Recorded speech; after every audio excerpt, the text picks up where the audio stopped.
જય માતાજી, જય મુરલીધર મહારાજ। આમ તો ઘણા સમય પછી આવવાનું થયું અહીંયા મેલડી માતાજીના મંદિરે। આ એક શ્રદ્ધાનું કેન્દ્ર છે અને બધા શ્રદ્ધાઓ બધા માણસો હોય અહીંયા, બધા એક હાલીને આવતા હોય, એક એની શ્રદ્ધા છે।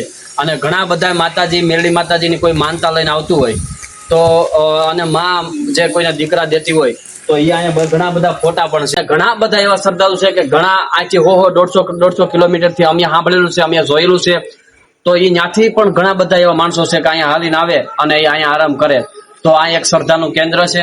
વિશ્વાસ સાથે, ભરોસા સાથે માતાજીના મેલડીમાં અહીં દર્શન કરવા આવે।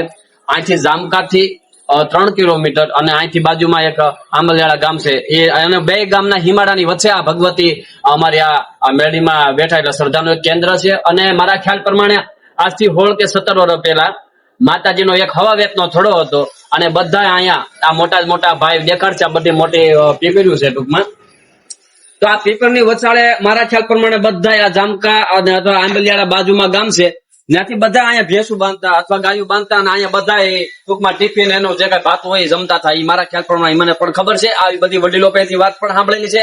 અને મારા ખ્યાલ પ્રમાણે અહીંયા હું એકાદી વાર આવેલો છું, પણ મારા ખ્યાલ પ્રમાણે ઘણા સમય ત્યારે હવા વેતનો એક થોડો હતો મેલડી માતાજીનો, અને પછી ક્યાંક થોડુંક જાગૃત થયું એટલે માતાજીનો એક મેલડી માતાજીનો માંડવો કર્યો અને પછી ઘણું બધું જાગૃત થયું એટલે શ્રદ્ધાઓ બધા દર ગુરુવારે શ્રદ્ધાઓ બધા અહીંયા માણસો આવતા હતા, હાલીને આવતા હતા। અને ઘણા બધા એવા ગુરુવાર ગયા કે અહીંથી લાઈન ઘણા સુધી થતી હોય, બપોરે જે માતાજીનો વારો આવે અહીંયા દર્શન કરવાનું આવું પણ અમે જોયેલું છે।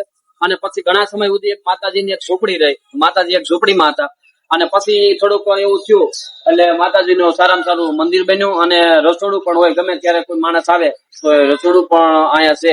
એટલે આ એક શ્રદ્ધાનું ભાતું લઈને કોઈ આવે તો એ પણ અહીંયા છે માતાજીનું।